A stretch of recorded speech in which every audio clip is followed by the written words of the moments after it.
আজকে সকালবেলা থেকে শুরু করা হয়নি, আজকে শুরু করলাম পুজো সময় থেকে।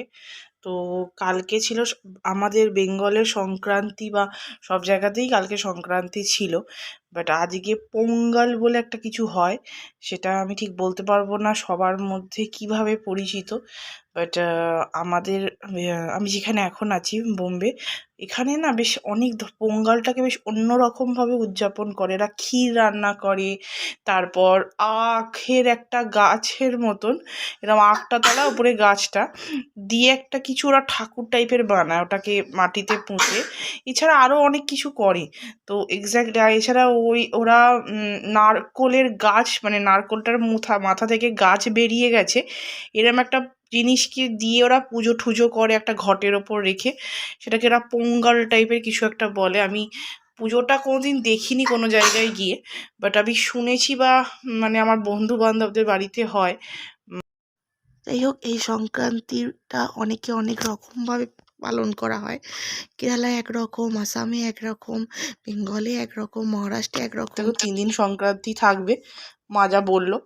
তো সেই অনুযায়ী এই যে মা বলেছিল, সেই রকমভাবে এখানে মা বলেছিল চাল রাখতে একটাতে, আর একটাতে চালের গুঁড়ো রাখতে। তো সেটাই রেখেছিলাম। আর একটুখানি স্বস্তির চিহ্ন একটু ধেবড়ে গেছে, এই হোক কোনো কারণে। আর এই আর কি, এখানে পুজো করা হয়েছে। এটা আমার নারায়ণ আর লক্ষ্মীর। যাই হোক, পুজোটা আমরা সবাই সবার মতো করে করি। সব জায়গায় এক ধরনের পুজো হয়। এই সংক্রান্তি অনেকে অনেক রকমভাবে, রাজস্থানীরা আবার একরকম। সংক্রান্তিতে ঘুড়ি ওড়ানোটা খুব চল আছে, আমি দেখেছি আমাদের এখানেও খুব উঠছে। তো যাই হোক, ভালো লাগে, বেশ আকাশটা পুরো ঘুড়িতে ঘুড়ি হয়ে যায়। এটা হচ্ছে সেদ্ধ পিঠে। সেদ্ধ পিঠে নারকেলটাকে একটুখানি খেজুর গুড়ের দিয়ে নেড়ে, কড়াইয়ে নেড়ে নিয়ে পুর করেছি। করে সেই ফুটো ফুটো থালা গরম জলের মধ্যে উপর বসিয়ে ভাপানো হয়েছে। এর নাম হচ্ছে সেদ্ধ পিঠে। এটা হচ্ছে ভাজা পিঠে। এটা মুগের ডাল, আর মুগের ডালটাকে শুকনো খোলায় নেড়ে তারপরে রাঙালু দিয়ে, আর একটু নুন, একটু মিষ্টি, একটু ঝাল দিয়ে সেদ্ধ করা হয়েছে। সেদ্ধ করে সেই ডালটা দিয়ে সেই এটা দিয়ে চালের গুঁড়ি মাখা হয়েছে। মেখে নারকেল নাড়ু, খেজুর গুড় দিয়ে নারকেল নাড়ু করেছিলাম, সেই দিয়ে পুর করে তারপর একটু চাপটা চাপটা করে এরমভাবে মানে করে তারপর সর্ষের তেলে ভাজা। এর নাম হচ্ছে ভাজা পিঠে। এই হচ্ছে মায়ের বানানো, মা আজকে একটু ফ্রি ছিল তাই মায়ের বানানো পিঠে। সংক্রান্তির দিন মায়ের আর বেশি তো লোক নেই, মা অল্প করেই পিঠে বানিয়েছে। তো সেই মাকে বলেছিলাম একটু ভিডিও বানিয়ে আমাকে পাঠিও, তুমি কিরম পিঠে বলেছো, দেখে আমার একটু খেতে ইচ্ছা করেছে, তাই আপনাদেরকেও একটু শেয়ার করলাম। দেখুন কেমন লাগছে মায়ের হাতের পিঠে। এ হচ্ছে সরু চাকলি। সরু চাকলিটা হচ্ছে 1 কাপ চাল আর হাফ কাপ ডাল আর মৌরি বাটা দিয়ে ব্যাটারটাকে করে তেল ব্রাশ করে এই গোলাটা করে নিয়ে এটাকে ভাজা। এ হচ্ছে সরু চাকলি, খুব সুন্দর খেতে হয়। আর এই হচ্ছে পাটিসাপটা। পাটিসাপটা হচ্ছে 1 কাপ ময়দা আর হাফ কাপ সুজি আর খেজুর গুড় দিয়ে আর দুধ দিয়ে গুলতে হয় এইটা। আর সন্দেশের পুর দিয়ে এটাকে ভাজতে হয়, ঘিয়ে ব্রাশ করে ভাজতে হয়। এই হচ্ছে পাটিসাপটা। এই হচ্ছে আমার দুধ পুলি, যাকে বলে ক্ষীর পুলি, ক্ষীর পুলি অনেকে বলে, এটা দুধ পুলি। আর এই সরু চাকলি দিয়ে খাওয়া হবে বলে আলুর দম। এই আলুর দমটা আজকে আমি অন্যরকমভাবে করেছি। এতে একটুখানি হিং ফোড়ন দিয়েছি, জিরে, তেজপাতা, আলুটাকে লাল করে ভেজে এতে একটু কাজু বাটা, একটু টক দই আর জিরে, ধনে আর আদা বাটা আর ধনে পাতা দিয়ে এই আলুর দমটাকে করেছি। আপনারা ভাববেন না যে আমি এইরকম মা আর আমার মা বানানোগুলোকে দেখিয়েই কাজ সারছি। না না, আমিও বানাবো। আমি সংক্রান্তিতে বানাইনি, অ্যাকচুয়ালি আমার খাওয়ার মতো লোক নেই বাড়িতে কেউ। ছেলে একটা খাবে, অত পিঠে আমি কী করবো বলুন? তো সেই জন্য সায়ন্তন আসুক, অল্প করে আমি একটু বানাবো, তখন আপনাদের সাথে আমি ভিডিওটা শেয়ার করব। আপনাদের সাথে আবার অনেকক্ষণ পর এসে কথা বলতে এলাম। তার একটা কারণ আছে। তার কারণ হচ্ছে কালকে আজ সকাল থেকে সেভাবে ভিডিও বানাতে পারিনি, কারণ ছেলেটার একটু শরীর খারাপ। কালকে রাত্রির 1:30 2 নাগাদ গায়ে খুব জ্বর এসেছিল। এত গায়ে জ্বর এসেছিল যে বেশ বেশ গায়ে জ্বর ছিল। আমি তখন ঘুম চোখে, তখন 2:30 3টে মতো বাজে। তো আমি সেইভাবে ওকে তখন দেখা হয়নি আর কি, কি কতটা জ্বর আর কি, কতটা জ্বর আমি তখন দেখিনি। তো বেশ জ্বর ছিল, আমি প্যারাসিটামল দিয়েছিলাম তখন। তো ওর গলাতেও খুব ব্যথা করছিল। কেন গলায় ব্যথা করছিল জানি না। ঠান্ডা তো সেভাবে, বাইরে তো এখানে অ্যাকচুয়ালি সমুদ্রের ধারে, তো খুবই ঠান্ডা হাওয়া লাগে, ঠান্ডা হাওয়া লাগে। তো সেই জন্য আমি কাছে জানলাগুলো সব বন্ধ করে রাখি, করে না। তো তাও বাইরে তো একটু মাঝে মাঝে পুজোর সামান কিনতে গেছিলাম, কথা বলছি তো, পুজোর সামান কিনতে গেছিলাম। একটু মুখটা ডাল টাইপের লাগছে, দেখুন একটু মুখটা কালো কালো হয়ে গেছে। যাই হোক, তো তো সেই আর কি। তো তারপর থেকে সেভাবে আপনার করা হয়নি, আপনার রাতের বেলা দেখা হয়নি থার্মোমিটারে। তো বেশ জ্বর ছিল, প্যারাসিটামল দিয়েছিলাম। তারপর সকালবেলা দেখছিলাম পায়ে খুব যন্ত্রণা করছে, ছটপট ছটপট ছটপট করছে, এবার পাটা দুটোকে এরম এরম করছে। আমি আবার একটু মালিশ করে দিলাম, তো একবার এদিকে ওদিকে যাচ্ছে। তো তো মালিশ করে দিয়ে রাত খানিক বাদে ঘুমিয়ে পড়েছিল। তো হঠাৎ করে কেন যে এরকম হলো কে জানে। তো ওষুধ দেওয়াতে মোটামুটি এখন ঠিক আছে। ভাবছি কাল মঙ্গলবার, ভাবছি কালকে স্কুলটা পাঠাবো না, কারণ একটু শরীরটা আর একটু ঠিক হয়ে যাক।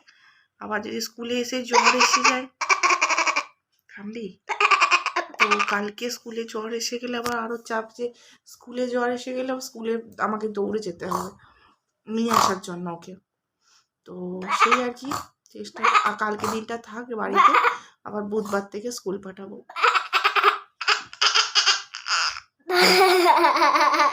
তো এই আর কি, তো চেষ্টা ব্লগ বন্ধ, এবার মার খাবো। পুরো বেইজ্জত করে দিল আমার ছেলে, আমাকে বলছে ব্লগটা বন্ধ করেই মা আমাকে মারবে। আমি ওকে এত মারি না মোটেই, ফালতু বকবি না গনাই। তো যাই হোক, তো বলছে ব্লগ বন্ধ করেই আমাকে মারবে। তো যাই হোক, মোটামুটি শরীরটা আপাতত সকাল থেকে ঠিক আছে, মোটামুটি মানে শরীর স্বাস্থ্য ভালো আছে। আর এখন একটু দুধু খাইয়ে দিই, দুধু রুটি খাইয়ে দিয়ে ওকে আবার ওষুধ খাওয়াতে হবে। আমার সোনা। তো যাই হোক, সেই আর কি আপনাদের সাথে একটু, আপনি ভাববে ভিডিও কেন বানাচ্ছে না। ভিডিও বানাচ্ছি না তার একটাই কারণ, ওই হঠাৎ করে ওর শরীর খারাপ হয়েছে, আমি একটু টেনশনে পড়ে গেছিলাম। আর তারপর প্যারাসিটামল বাড়িতে দেখি একটুখানি পড়ে আছে, আমি রাতের বেলা চিন্তায় পড়ে গেছি যে প্যারাসিটামল একটা বোতল আছে আর তো নেই, এবার কি করব।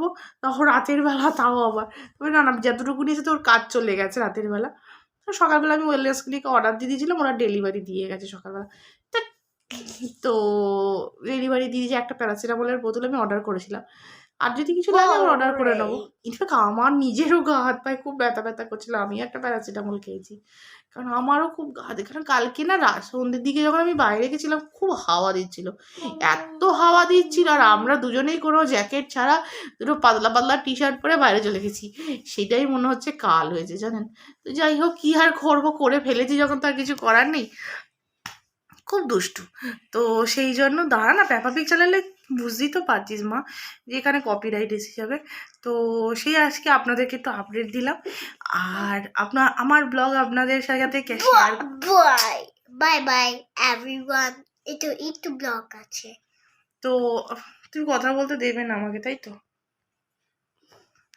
তো ব্লগে আপনাদের সাথে কথা বলি কেমন লাগে বা কেমন লাগছে একটু আপনাদের সাথে কথা বলি যখন, বা আপনাদের সাথে আমার লাইফ নিয়ে কিছুটা শেয়ার করি, কেমন লাগে তো একটু বলবেন, কমেন্ট করবেন, বা একটু তলায় মেসেজে মানে কমেন্টের জায়গায় মেসেজও করা যায় ওখানে, যদি একটু লিখতে পারেন তাহলে আমি বুঝতে পারি আপনাদের কেমন লাগে। কেউ তো কিছু বলেন না। আর যারা এখন আমার ব্লগটা দেখছেন এখনও পর্যন্ত সাবস্ক্রাইব করেননি, তারা প্লিজ একটু সাবস্ক্রাইব করবেন। তাহলে সাবস্ক্রাইব করলে কি হয়, এই চ্যানেলটা আগে আমি রোজই বলি, প্লিজ একটু সাবস্ক্রাইব করবেন। রোজ একটাই কথা আপনাদের কাছ থেকে, আপনারা পাশে থাকলে, ভালোবাসা দিলে ডেফিনেটলি এই চ্যানেলটা একটা বড় জায়গায় গিয়ে দাঁড়াবে। তো আপনারা পাশে থাকুন, সাথে থাকুন, তাহলে চ্যানেলটা একটু ভালো জায়গায়, একটা প্রতিষ্ঠিত জায়গায় যায়, যেখানে সবাই মোটামুটি ওঠার চেষ্টায় থাকে বা লক্ষ্যে থাকে। তো আমারও সেরকম, আপনারা দেখছেন এখন আমার ব্লগটাকে, তো একটু ব্লগটা দেখার পর একটু সাবস্ক্রাইবটা টিপবেন, আর একটু শেয়ার করবেন আপনাদের রিলেটিভদের সাথে, বন্ধু বান্ধবদের সাথে, কিংবা আত্মীয় পরিজনদের সাথে, বা আর গুরুজনদের বলছি একটু ছেলে মেয়েদের সাথে বা রিলেটিভদের সাথে একটু শেয়ার করবেন। নিজের বাড়ির মেয়ে ভাববেন, ভেবে একটুখানি যদি পাশে থাকেন, ভালোবাসা দেন, তাহলে চ্যানেলটাও আগে এগোয়। তো চলুন আগে ব্লগ দেখতে থাকি আমরা, আগে কি হয়। আর এই বাঁদরটা না কখনো বাঁদরামি শেষ হবে না। এই দেখো, কে বলবে কালকে রাতে 100-র ওপর জ্বর ছিল। ঠিক আছে, চলুন আপনাদের সাথে আবার কথা বলতেই থাকবো। সর কালকে রাতে আপনাদের সাথে কথা বলার পর এখন আবার এলাম। এখন অ্যাকচুয়ালি হসপিটালে, আমাদের সরকারি যেখানে আমার হাজব্যান্ড কাজ করে সেখান থেকে, তাদেরই হসপিটাল এটা, তো সেখানকারই হসপিটাল। তো সেটা সেখানেই ছেলেকে সকালবেলা নিয়ে এসেছি দেখাতে।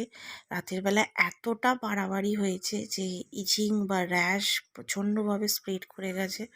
তো সেই জন্য আমি হসপিটালে নিয়ে আসতে বাধ্য হয়েছি। তো সেই আর কি, দেখাতে বাধ্য হলাম, যে না তো আমি ওকে কন্ট্রোল করতে পারবো না, একা থাকা তো বুঝতেই পারছেন। নিয়ে এসেছি, দেখানো হয়ে গেছে, ওই আপনাদের সাথে একটু শেয়ার করলাম, সেটাই দাঁড়িয়েছিলাম শেয়ার করার জন্য। লিফটটা আসতে একটু টাইম লাগছিল, ভাবলাম একটু আপনাদেরকে দেখিয়ে দিই কি সুন্দর সমুদ্র সি কোস্টটা দেখা যায়, সেই আর কি সি কোস্টটা দেখাচ্ছিলাম। তারপর এটা আমাদের এন্ট্রেন্স হসপিটালের, তো সেই আর কি আপনাদেরকে এদিকে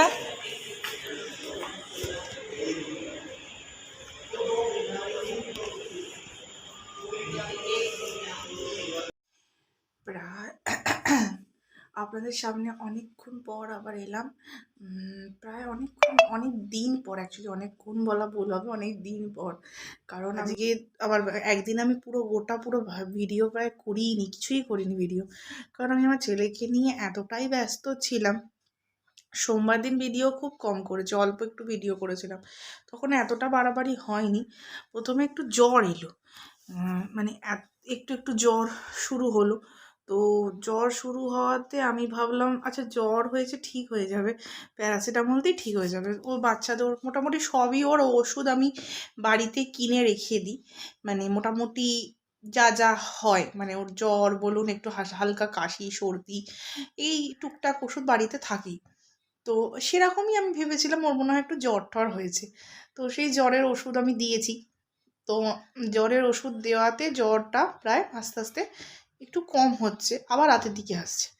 তো আবার সেটার পর দেখি হালকা, কালকে থেকে সকাল থেকে দেখছি যে হাত পা চুলকাচ্ছে প্রচণ্ডভাবে, তারপর দেখলাম র্যাশ হতে শুরু করলো, র্যাশটা প্রচণ্ডভাবে বাড়তে শুরু করলো।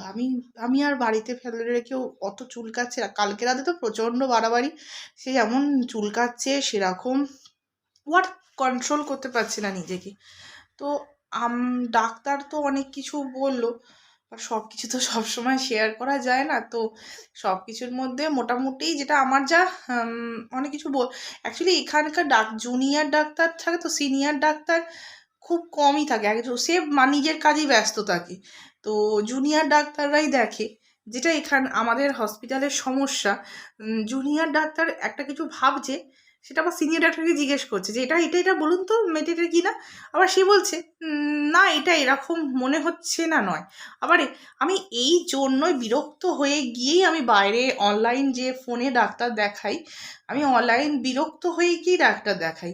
কারণ আমি এত ইরিটেট হয়ে যাই না, ওরা নিজেরাই কনফিউজ থাকে এটা কী হয়ে যায় বুঝতে পারছে না। তো বাচ্চাদের ক্ষেত্রে না ম্যাক্সিমাম টাইম এরা দেখার পর জ্বর শোনার পর প্যারাসিটামল দিয়ে দেয়, দিয়ে হ্যাঁ দেখুন 3 দিন, তারপর যদি না হবে তখন দেখবো। এবার তারপর যদি সেটা বাড়াবাড়ি হয়ে যায় তখন তুমি কি করবে?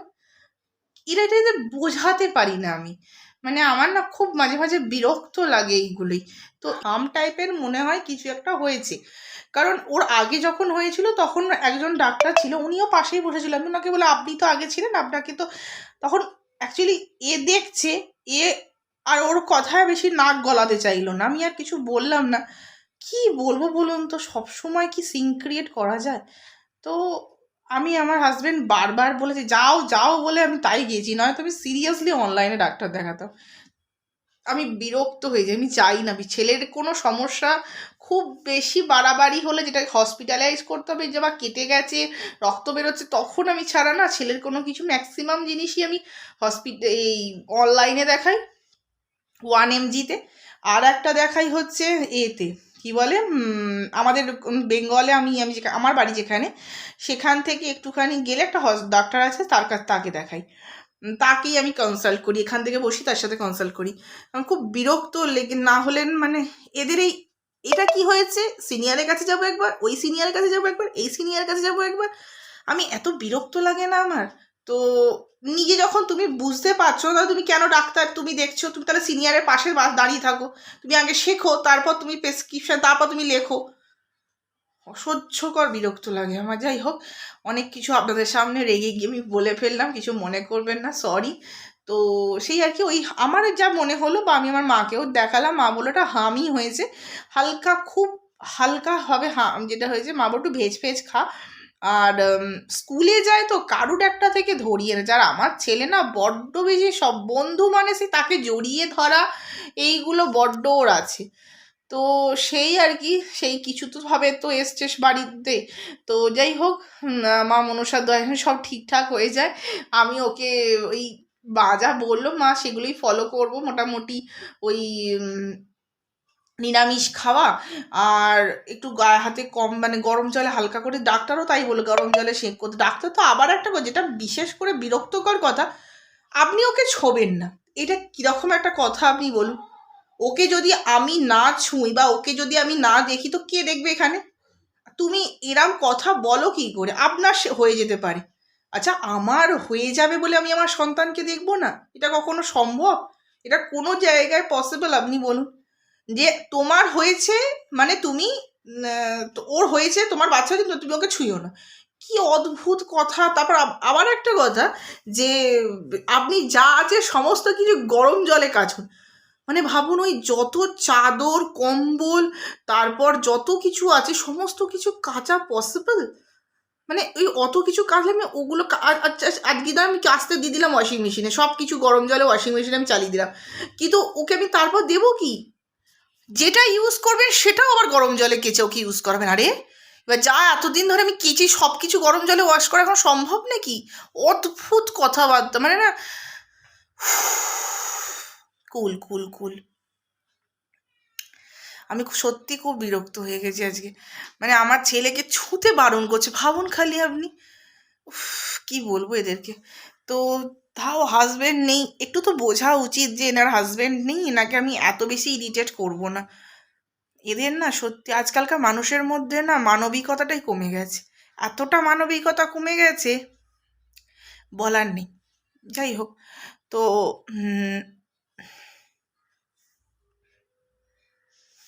একটু কুল হই তারপর কথা বলছি।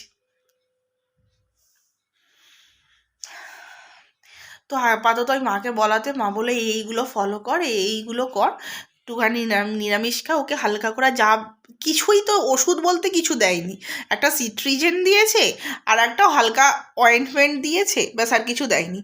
আগে একটা অয়েন্টমেন্ট যে আগে যে ডাক্তার দেখিয়েছিল সেটা খুব ভালো অয়েন্টমেন্ট দিয়েছিল, ওটার নাম ছিল ক্যালামাইন বলে একটা, ক্যালামাইন বলে নাম।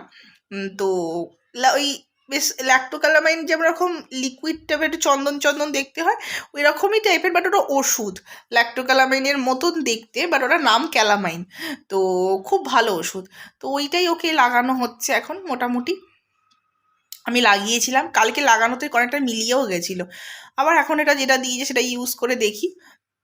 তো ওই আপনাদেরকে মানে এত একদিন পুরো ভিডিও দিতে পারিনি, তার আগের দিনও কিছু শ্যুট করতে পারিনি, তো কি দেব, সেই জন্য ভাবলাম আপনাদের সাথে একটু শেয়ার করি কি সমস্যা হয়েছে, কি জন্য আমি করতে পারি। আমার ছেলে তো ভুগতেই থাকে, টুং টাং হতেই থাকে, কি আর করব।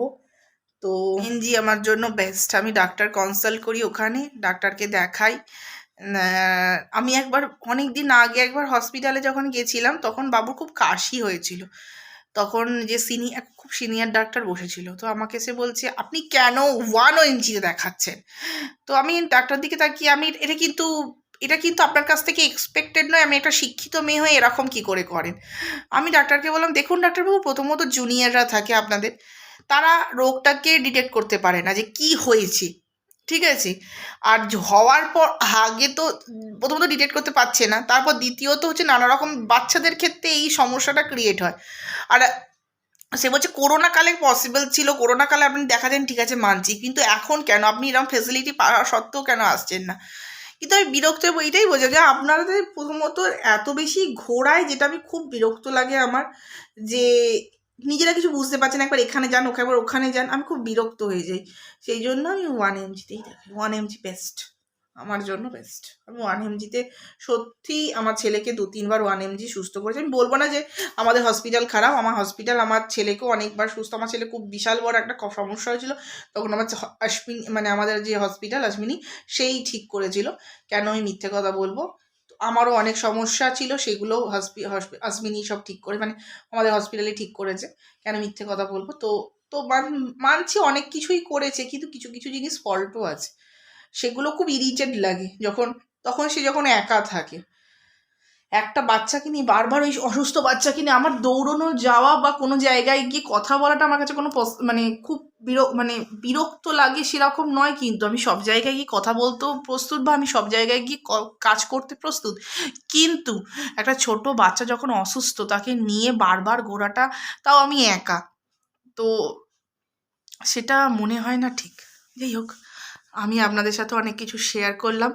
তো কেন এরকম মানে এতক্ষণ পর আপনাদের সাথে কথা বললাম। আমার একটা বন্ধু ছিল অশ্বিনীতে আগে, যারা অশ্বিনীতে মানে আমাদের ওখানকারই স্টাফ ছিল আগে, তারা আজ এখন নেই, তারা অন্য জায়গায় পোস্টিং হয়ে গেছে।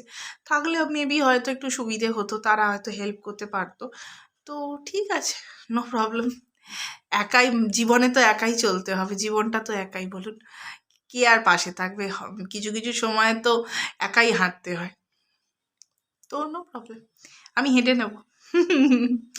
তো এত কিছুর মধ্যেও আমি হাসছি, এটাই বড় কথা, কারণ ছেলের শরীর খারাপ বলে আমার মাথার ঠিক থাকে না।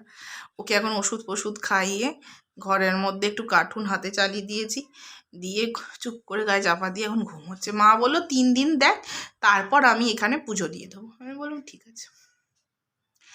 এই আজকে আমার সকাল থেকে ড্রামা, সেই 7টা থেকে শুরু হয়েছে। 7টা কোথায়, 7টা বলাও ভুল হবে, আমার 5:30 থেকে শুরু, কারণ আমার কাজের মেয়ে আসে, তারপর ডাস্টিং ফাস্টিং থাকে, ওগুলো করাই ওকে দিয়ে, তারপর ও সব চলে যাওয়ার পর বাড়ির একটু টুকটাক কাজ থাকে, ব্রেকফাস্ট বানানো থাকে, তারপর নিজে একটুখানি এক্সারসাইজ করি, সেইগুলো থাকে, সব নিয়ে সকাল থেকে 5:30 থেকে শুরু হয়।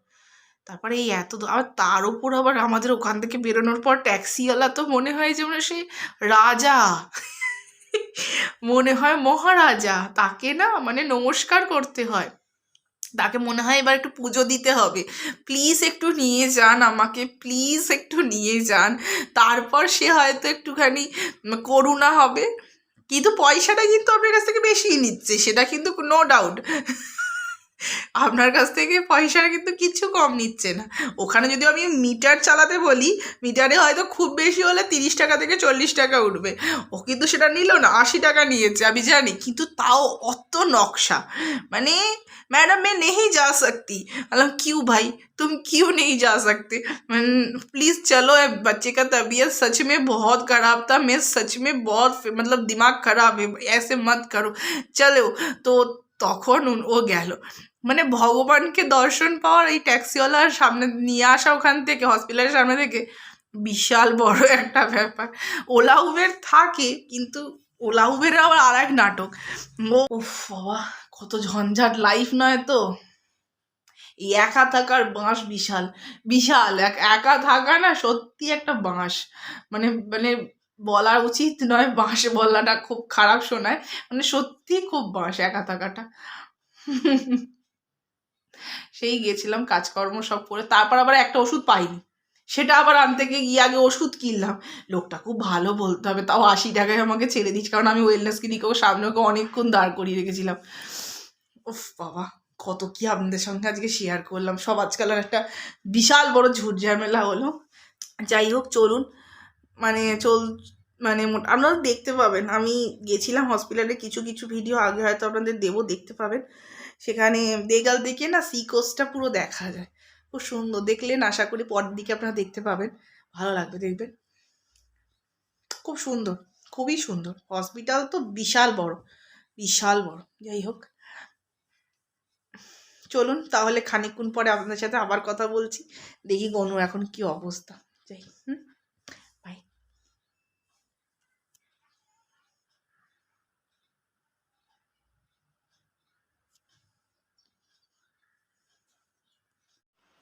আজকে পুজো হয়ে গেল, তো আপনাদের সামনে একটু পুজো হয়ে যাওয়ার পর প্রত্যেক দিনই প্রায় আপনাদের সামনে একটু নিয়ে আসি ঠাকুরকে, যাতে এখন সবার শরীর ভালো রাখে, ভগবান সবাইকে ভালো রাখে, সুস্থ রাখে।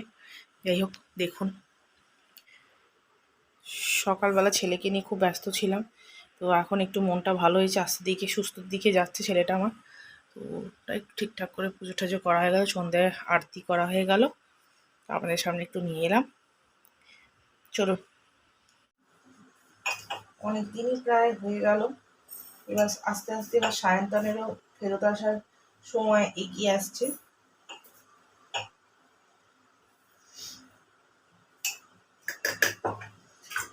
ধীরে ধীরে কফিটা বানানো রেডি করি নিজের জন্য। এই যে হলুদটা দেখছেন, এই হলুদটা আমার একটা বন্ধু সে দিয়েছে, গাঢ় হলুদ, খুব বেশি লাগে না, অল্প একটুখানি লাগে, এই এতটা মতন লাগে। এটা কিন্তু পিওর, মানে বলবো না, ওই শুকনো হলুদ থাকে না, সেই হলুদটাকে ভেঙে এটা বানানো। ও যেখানকার মেয়ে, সেখান থেকে ও এরকম খুব খাঁটি জিনিস পাওয়া যায় সেখানে, বুঝলেন না? তো সেখান থেকে ও এগুলো নিয়ে আসে, তো নিজের বাপের বাড়ি বোধ হয় যতদূর সম্ভব, তো সেখান থেকে নিয়ে আসে, নিয়ে এসে আমরা যত বন্ধু আছি সবাইকে, অ্যাকচুয়ালি ও নিয়ে আসে না, ওর বর যখন, ও তো এখানেই, ওর বর ওই লোক পাঠায়, তো সেই তারা যখন ফেরে ওই লোকেরা নিয়ে আসে। তো ওর যত ওর বন্ধু আছে, মানে আমরা কয়েকজন ওর খুব বেস্ট ফ্রেন্ড, তো তাদের প্রত্যেককে ও এই হলুদ দেয়, আবার সর্ষের তেল, হলুদ, মানে এত ভালোবাসে। জীবনে কিছু কিছু জিনিস তো পাওয়া যায়, সেটার মধ্যে একটা হচ্ছে বন্ধুত্ব। আমার বন্ধু ভাগ্যটা খুব ভালো, এত ভালো না আমার বন্ধু ভাগ্যটা, খুবই ভালো। আমার যে কোনো বন্ধুই বলুন, বন্ধু ভাগ্য নর্মালি ভালোও হয় আবার খারাপও হয়। ম্যাক্সিমাম টাইম বন্ধুরা পেছনে বদমাইশি করবে বা লেগ পুলিং করবে, এই জন্যই বন্ধু। কিন্তু আমার দুটো বন্ধু, দুটো নয় তিনজন, একজন একটু সিনিয়র, শর্মিষ্ঠাদি একটু সিনিয়র, আমি আপনারা দেখেওছেন, আর বাকি দুজন আমার থেকে ওই 1 বছরের এদিক ওদিক। তো রিমা, শম্পা বৌদি, প্রত্যেকেই, এই যে হলুদটা কিন্তু শম্পা বৌদি দিয়েছে। তো যাই হোক, এরা এত ভালো। আমাকে শম্পা বৌদি বলছে, "কী রে, একা বর তো চলে গেল, যদি কোনো সমস্যা হয় আমায় বলিস, যদি কোনো অসুবিধা হয় আমি তাহলে তোর দাদাকে পাঠাবো সাহায্যের জন্য।" আমি, "না না, কিছু সমস্যা হবে না, হলে অবশ্যই তো বলবো, তোমরা তো আছোই।" তারপর রিমা, ওকে আমি একবার শুধু একদিন বলেছিলাম যে ওষুধটা মনে হয় আমি রাতের বেলার দিকে লাগলে দাদাকে একটু বলবি, এমনিই তো বললো, "হ্যাঁ হ্যাঁ, তুই আমাকে যখন খুশি বল।" মানে এরা হচ্ছে সত্যিকারের বন্ধু। মানে দূরে থাকি তো, খুব ভালো লাগে এদের আতিথেয়তা বা কাছে থাকা। এরাই অ্যাকচুয়ালি সাপোর্ট, মনের একটা জোর লাগে। আবার আমার যে শর্মিষ্ঠাদির কথা বলছি, জানে না তাই বাবুকে খুব ভালোবাসে, খুব ভালোবাসে। শর্মিষ্ঠাদি বাবুকে প্রচণ্ড ভালোবাসে। জানলে হয়তো জিজ্ঞেস করবে, ফোন করবে, "কিরে, ছেলেটা কেমন আছে, তুই বললি না কেন?" বলবে হয়তো। এই ব্লগটা দেখার পর ডেফিনেটলি ফোন করবে, আমি জানি। প্রত্যেকেই ফোন করবে যে কেমন আছে, ওর শরীরটা এখন ভালো আছে কি না। 1 সপ্তাহ মোটামুটি ও স্কুল হয়ে গেল, যেতে পারছে না। তো কি করব, সুস্থ যতক্ষণ না হবে, আমি চাই না অন্য কোনো বাচ্চার হোক। ওর হয়েছে, ওর থেকেই এটা ঠিক হয়ে যাক। আমি এডিটিং করতে করতেই দেখলাম আমার বন্ধু আমাকে ফোন করে বলছে, "কী গো, তুমি আসছো না স্কুলে ছেলেকে নিতে?" ভাবুন, মানে এই হচ্ছে বন্ধুর টান, বুঝেছেন? এই হচ্ছে সত্যিকারের বন্ধু। আর একটা কথা, যে আমার শ্বশুরবাড়ির ভাগ্যটা আমার খুব ভালো, জানেন তো? কারণ শ্বশুরবাড়ির লোকেরা আমাকে এত সাপোর্ট করে। ভাবুন, আমার শাশুড়ির যে বাপের বাড়ি, তারা আমার ব্লগ ডেইলি দেখে এবং মেসেজও করে। এই আর কি, ভালোবাসা তো এরকমই হয়। কাছেই এটা তোতে কো খিলাতা, তারপর হচ্ছে তোতে কো খিলাতা, টান টান। তো টাই টাই গাতা। হ্যাঁ, তো আমি হয়তো এখনো বিশাল কোনো ব্লগার হইনি, খুব ছোট্ট মাপের একজন ইউটিউবার, কিন্তু আমার শ্বশুরবাড়ির লোকেরা যেভাবে আমাকে এই ইউটিউবের রাস্তায় এগিয়ে যাও এগিয়ে যাও বলে সাপোর্ট করেছে, আমার শ্বশুরবাড়ির লোক, এটা সব মেয়ে জীবনে যেন পায়। আমার বাড়ির সামনের দিকে একজনকার বাড়িতে পুজো হয়েছিল, তো সেই এসে একটুখানি চন্দন আর টিপ পরিয়ে দিয়ে গেল। তো ওর বাড়িতে পুজো হলে দেখছি খারাপ লাগছে না, ভালোই লাগছে। তো ও চন্দন আর একটু টিপ মাথায় পরিয়ে দিয়ে গেল।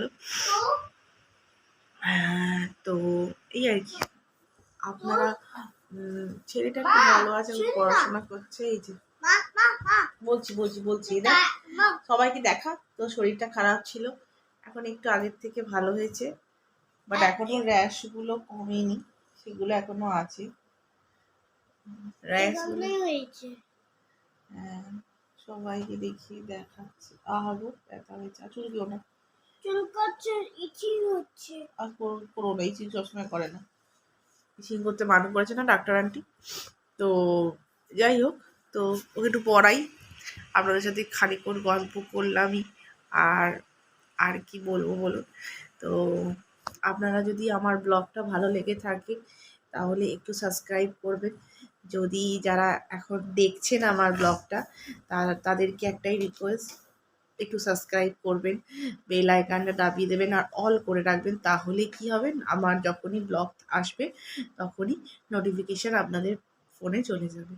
তো যাই হোক, আপনারা একটু সাবস্ক্রাইব করুন। সাবস্ক্রাইব করলে চ্যানেলটা একটু আগে এগোয়। একটাই কথা আপনাদের সাথে রোজই প্রায় আমি বলি, তো সাবস্ক্রাইবটা নিজের বন্ধু বান্ধব যারা আছে তাদেরকেও বলবেন, তাদেরকেও ভিডিওটা একটু পাঠাবেন। তাহলে কি হবে, নিজের বাড়ির মেয়ে ভেবে গিয়ে একটু করবেন, তাহলে ভালো লাগে। আপনারা অনেকেই বাংলাদেশ থেকে দেখেন, আমি দেখতে পাই। তাদেরকে অনেক অনেক আমার ভালোবাসা, অনেক অনেক ধন্যবাদ। আমার মতো একটা ছোট ব্লগারকেও আপনারা সুযোগ দেন বা দেখছেন, তো তার জন্য অনেক অনেক ধন্যবাদ আপনাদেরকে। আপনারা এরমভাবেই আমার পাশে থাকুন, সাথে থাকুন, তাহলে ভালো লাগে ব্লগ বানাতে। অনেকে রাশিয়া থেকে দেখেন, আমি জানি, দেখছি, মানে আমি সপ্তাহে গেলে তো একটা ফিডব্যাক আসে যে ইউটিউব থেকে, যে কে কীরকম পারফর্ম করছে। তো এখনো পর্যন্ত গুডই আছে সব কিছু। তো আমার খুব বেশি দিনের তো চ্যানেল নয়, আপনারা খুব ভালো করেই জানেন যারা রোজ দেখেন। খুব বেশি দিনের আমার চ্যানেল নয়, খুব বেশি হলো 4 মাস হবে, 3 মাস মতো হবে। পুজোর একটু আগে আমি খুলেছিলাম, দুর্গা পুজোর। তো খুব বেশি পুরনো আমার চ্যানেল নয়, এই নতুনই চ্যানেল বলতে পারেন। তাও যে সবাই যে এত দূর দূর থেকেও দেখেন, রাশিয়া থেকে দেখছে, বাংলাদেশ থেকে দেখছে, শ্রীলঙ্কা থেকে দেখে, আমি দেখেও অবাক হয়ে যাই যে আমার মতো একটা ছোট ইউটিউবারকেও লোকে এত দেখে। তারা মানে দেখেও ভালো লাগে না, যে এই ছোট দর্শক, আমার ছোট দর্শক, এখনো পর্যন্ত খুব বেশি দর্শকের মানে পার্সেন্টেজ বাড়িনি, বাট কম আছে, বাট তাও যারা দেখছেন তারাও তো আমার কাছে স্পেশাল।